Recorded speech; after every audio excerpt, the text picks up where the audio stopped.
I've, 22 male, been with Nicole, 25F, for a couple years now and she's always liked survival stuff and weaponry and all that. I absolutely don't.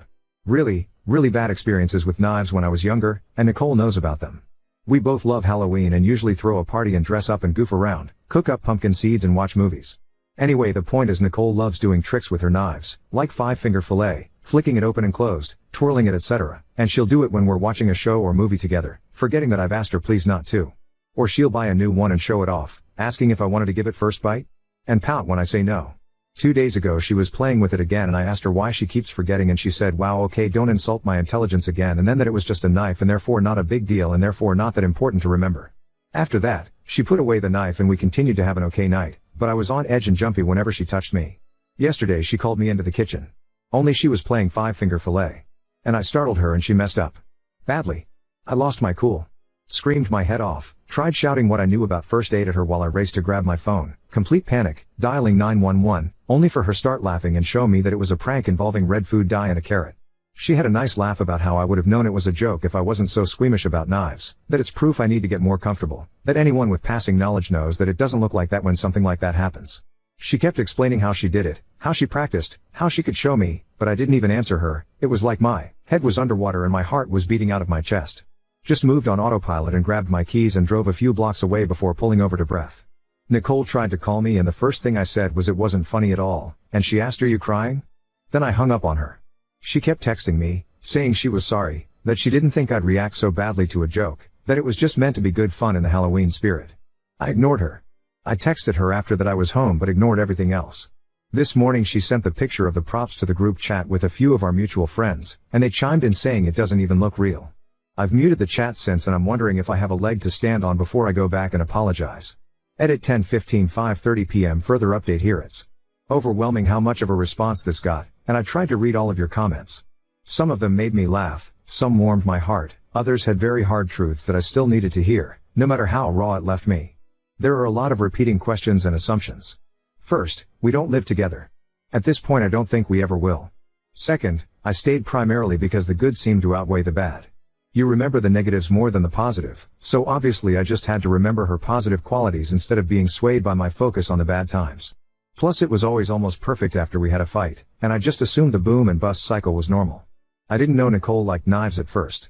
A mutual friend, Crystal, who was in the group chat, and I met Crystal during a community college course, introduced us as I was new to the area and at first Nicole and I hit it off as we had a lot of shared interests, music, art, outdoors activity, going antiquing, wine, food and cooking. Just a lot of things. We started dating and eventually went on a camping and hiking trip, where she used a knife to split some kindling and she was pointing it toward herself. I remember telling her to watch out and she had me to relax because she did it all the time. She asked me if I wanted to do it myself and I admitted I didn't like knives. Later in the trip we drank by the fire and talked and that's when I told her about my trauma. She promised to protect me and I remember that exactly because I had the mental image of her fending off a mugger and I joked that she was my hero. My trauma has been brought up after that point, and neither of us were drunk at the time. My knife issues typically don't impact my daily life except to make me more apt to be very slow in the kitchen when chopping things. It doesn't seem like abuse, especially when we're good. When it's bad, it's really rough. I don't have really any other baseline as I was a late bloomer dating wise. My dad always said that you should both give 110% in a relationship but everyone argues. I thought working through the rough patches was normal. That's also why I was preparing to apologize, because it takes two in an argument so I am responsible as well and need to apologize for my part. In this case, ruining the night with my reaction. I did go through therapy to help cope with the initial incident surrounding my aversion to knives.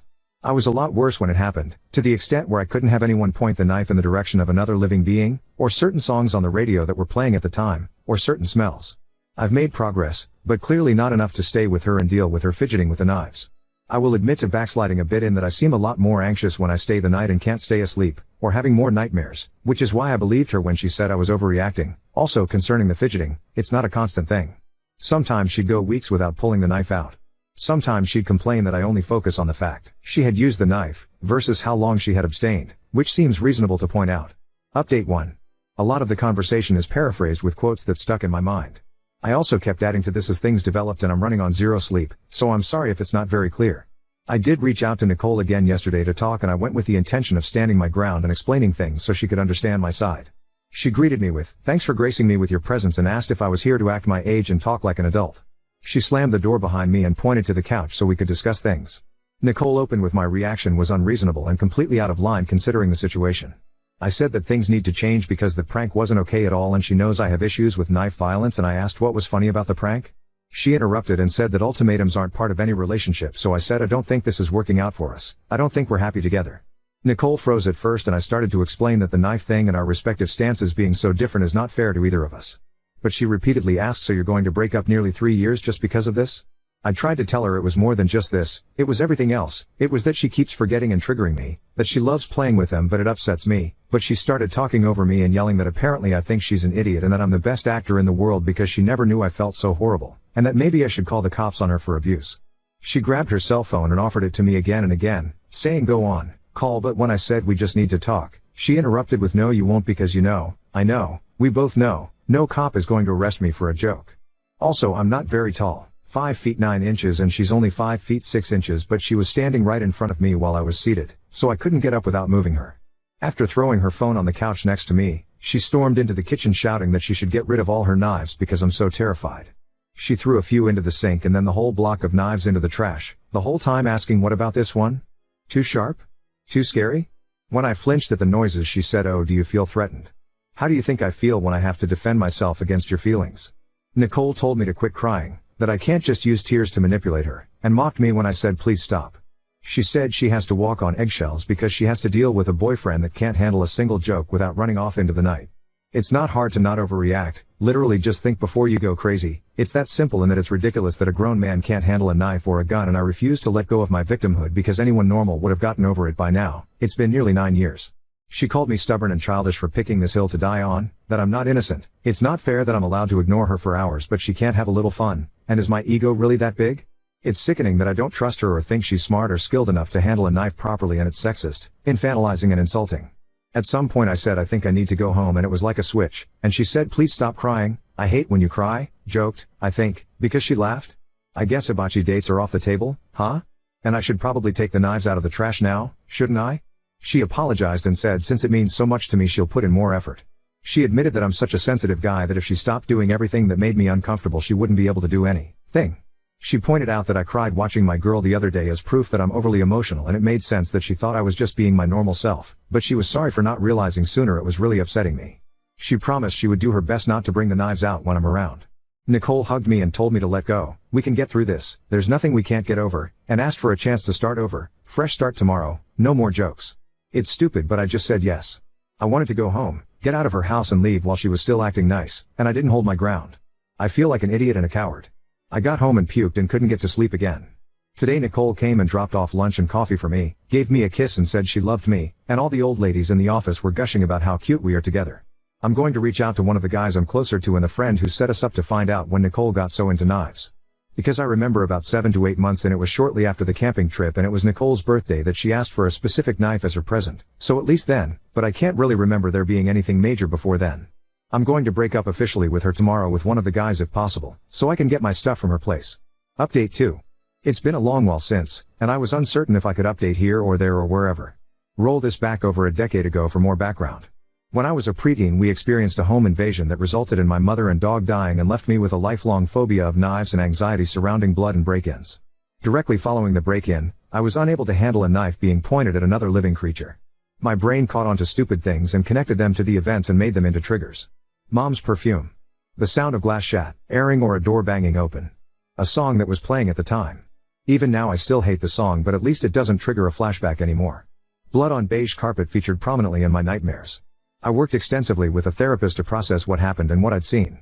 Recovery took years of therapy, weeks of inpatient care, medication to help with the nightmares, PTSD, depression and anxiety. We sold the house as soon as we could. I moved out of state as soon as I could. I kept up with therapy and continued to take my medication.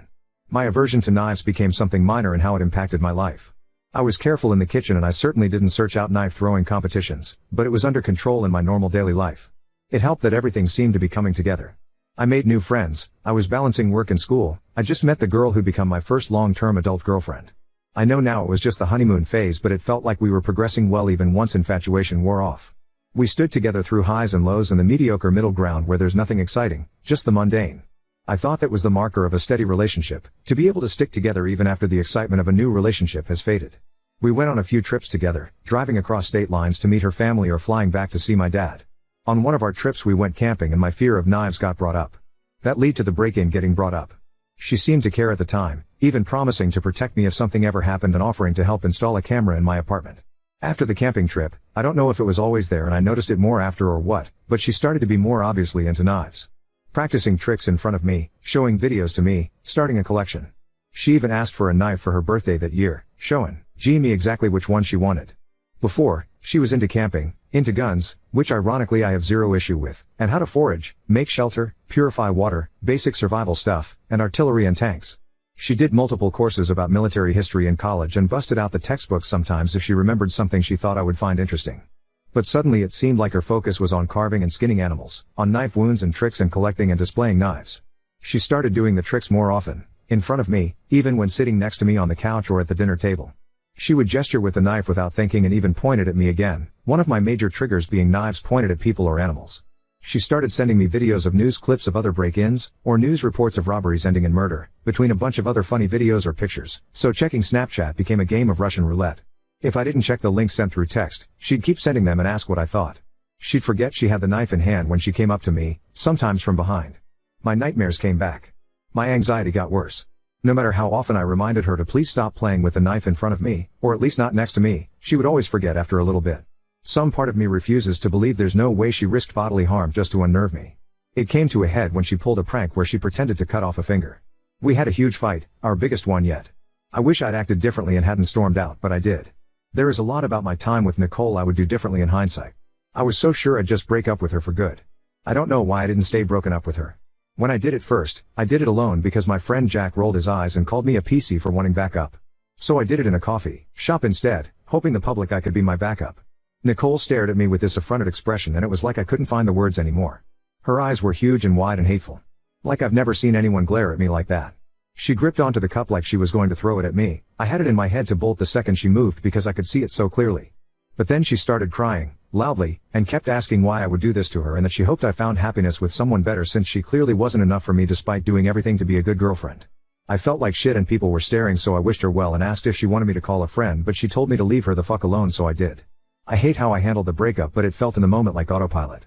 In short order I lost the support of our mutual friends who had become my only friends during my relationship with Nicole, which I understand as they knew her for much longer. Jack actually confronted me and called me a piece of shit for embarrassing her like that in public, calling me trash for leaving her sobbing alone and not even offering her a ride home. He wouldn't listen to my explanations and said I could excuse myself but everyone now knew what kind of guy I really am. People at work mentioned how sad it was that we broke up. I didn't feel like it was the place to explain my reasoning and after the confrontation with Jack I didn't feel like I had a right to. I felt like crap, like a shit person, and I felt numb. I tried to move on, to find a new normal.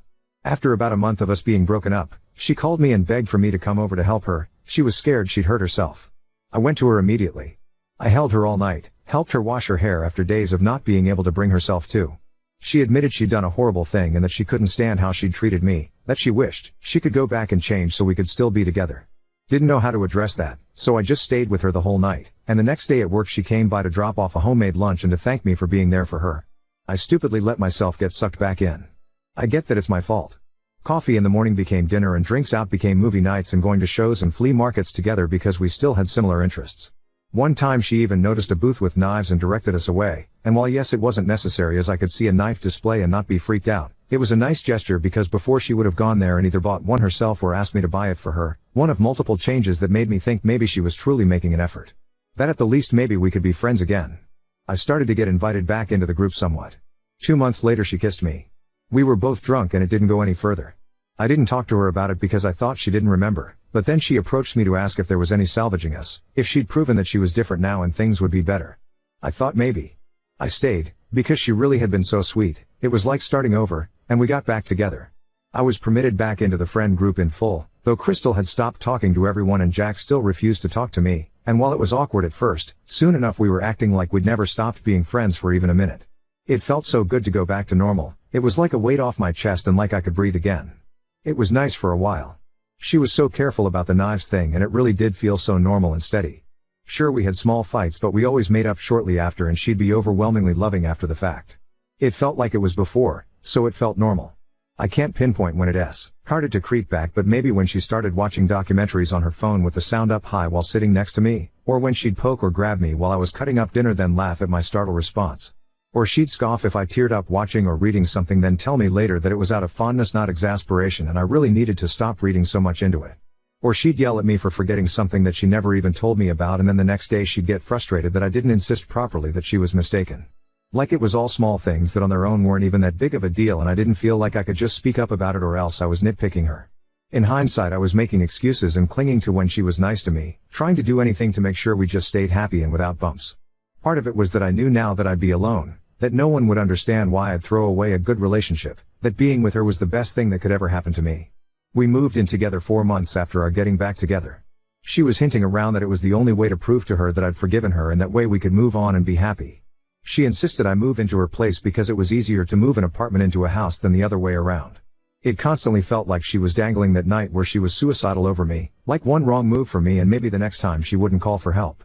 When we had fights, she paced through the house flicking a knife, looping from the bedroom to the living room to the office, or said every single argument was really due to the fact I was holding a grudge over the prank and that we wouldn't be arguing if I just grew up and stopped taking out my trauma on her. She'd tell me not to piss her off because it would be too easy for her to make a mistake and no one would think twice about what happened. A few times she'd gone on a rampage and overturned tables and threw glasses into the sink and dishwasher and said we were done for good, only for the next day to blow up my phone begging me to talk this out or have her friends encourage me to swallow my pride and go back to her because she's miserable without me and she's trying so hard, or she'd just wake me with a kiss after making me sleep on the couch as if the night before never happened. If I asked about the night before, the fight would start all over yet this time it'd be my fault because she was trying to move on but I was holding a grudge. The following nearly 10 months were the most terrifying, anxiety-riddled period of my life, and I only had myself to blame. Coming home from work I puked my guts out more than a few times on the way just because I didn't want to go back to her. I felt trapped. She threw away the blanket my mother had knitted me for my crib because it was dirty. It wasn't dirty, it was a knit blanket that had been repaired repeatedly and hand-washed frequently, so she'd accidentally put it through the wash and destroyed it, then bought a completely different throw blanket as a replacement and got mad when I didn't consider the matter resolved. She pulled another prank, this time with a fake positive pregnancy test, and berated me for not being overjoyed because I immediately started panicking about the cost, bringing up a child in our dysfunction, and handling the stress, rather than being excited. I feel like she wanted me to be happy so that she could crush my joy, and so was angry that I didn't play to her expectation. That night she threatened me with a knife, pointing it at me and saying she should just snip me right then since I didn't want to have kids with her, and then held me as I sobbed because I went into a panic. I didn't want her touching me, but I didn't know what else to do but let her and to apologize to her. Another time she put the knife to her OWN throat during a fight and said I clearly want her to kill herself and didn't stop until I screamed at her begging her to stop. Sometimes when driving she'd start speeding and swerving, or closing her eyes while on the highway, and saying my fear meant I didn't trust her. Nicole just kept getting worse by the day. I remember waking up one morning with a moment of clarity. I knew she'd eventually kill me, I was sleeping next to my murderer. It still wasn't enough to push me away. Escaping her orbit seemed like too much, more than I could handle. Everything I had in me was focused on just surviving day to day. I never knew if she'd break up with me on a whim or pick a fight or be constantly pushing me closer to a panic attack all night or if she'd flip and be so sweet and caring. I felt like every day was Russian roulette hour to hour, every word I said or action I did or didn't do a chance to start a raging fight. She tossed out my antidepressants and anti-anxiety medication one night and then during the resulting argument she made a big show of forgiving me for raising my voice. I shouldn't have done that, I have no excuse, and then helping me call in an emergency refill. For weeks after, because I said I wanted to break up during the argument, she would ask if I was going to try to run away every time that something went wrong. Takeout order wrong? I spilled a cup of water? Streaming service not working immediately? Oh, don't get your panties in a twist and run off and do I have to worry about you leaving me over this mistake, too? Eventually that tapered off but maybe once a month during a fight she would tearfully go to our friends and ask them to mediate then during the meeting say that I kept threatening to leave her again over nothing and how scared she was of losing me when she didn't know what set me off. More than a few times she showed me texts from them where her friends were saying how she deserved better and didn't need to put up with me, but she'd tell me I don't listen to them because I love you anyway. She'd slap me and push me during arguments. I could never do anything right, because even doing what she wanted without argument or not looking her in the eye could be enough to send her off the rails. Sometimes as a joke just in general one of our friends would pull out a little pack of tissues and hand it over to me in case I'd run out or make a production of hiding the butter knife at dinner under the napkin.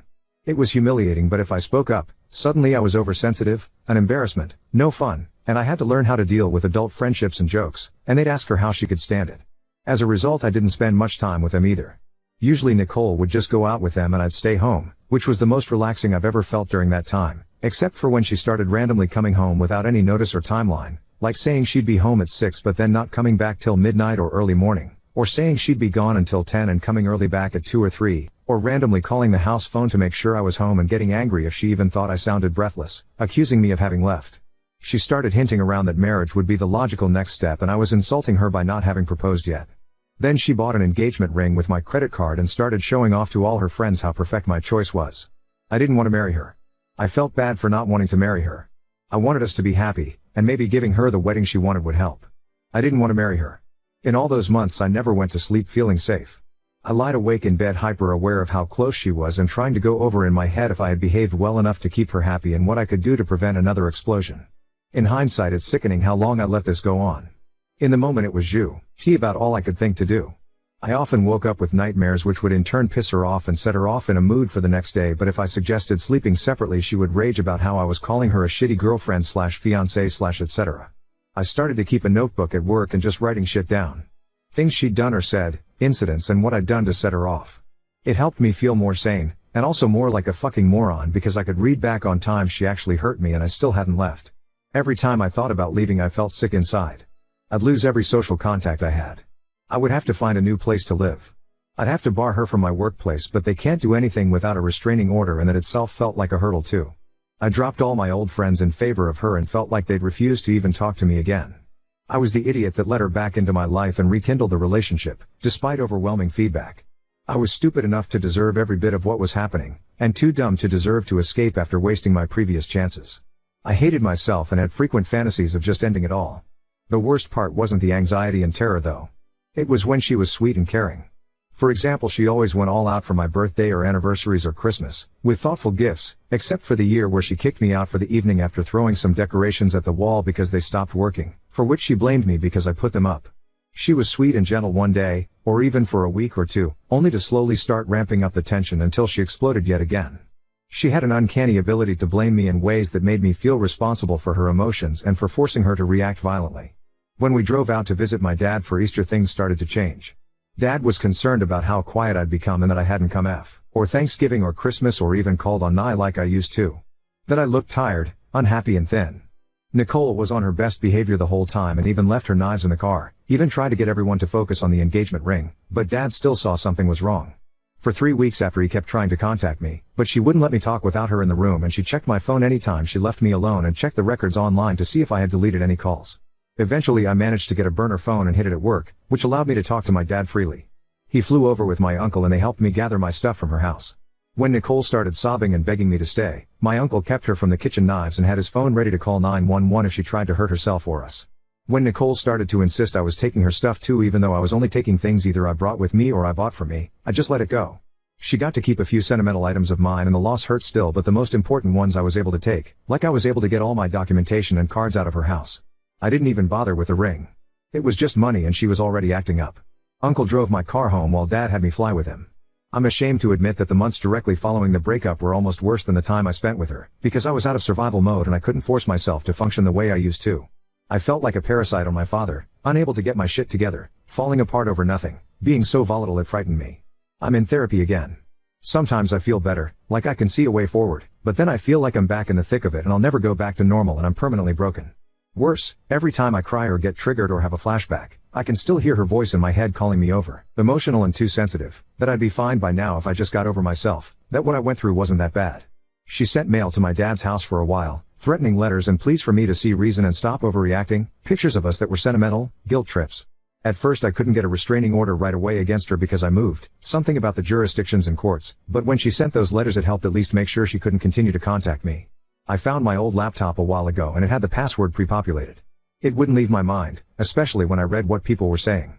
Right now I'm just rambling to get my head straight, to be honest, but my DMs were full of people saying how the sex must be amazing, how stupid guys get when they want to stick their dick in something, that I don't have balls or a backbone clearly and I just need to man up. Basically everything I told myself to remind me of what I did to deserve being stuck with her. I don't know if I can muster the courage to address any responses to them, but I really just want to tie up this loose end in my life so maybe I can stop rehashing it mentally and finally move on. I might also give my therapist the notebook I kept of Nicole's abuse, but I haven't wanted to even look for it. There's still a box of shit that I haven't opened up because it's all fucked with my head so much. What I wish I knew at the start of all this shit was that any amount of genuine discomfort isn't an acceptable price in a relationship, and you're allowed to stop giving them more chances even if they're trying and seem sorry. You're not obligated to help people change, even if you love them, even if they do slightly better.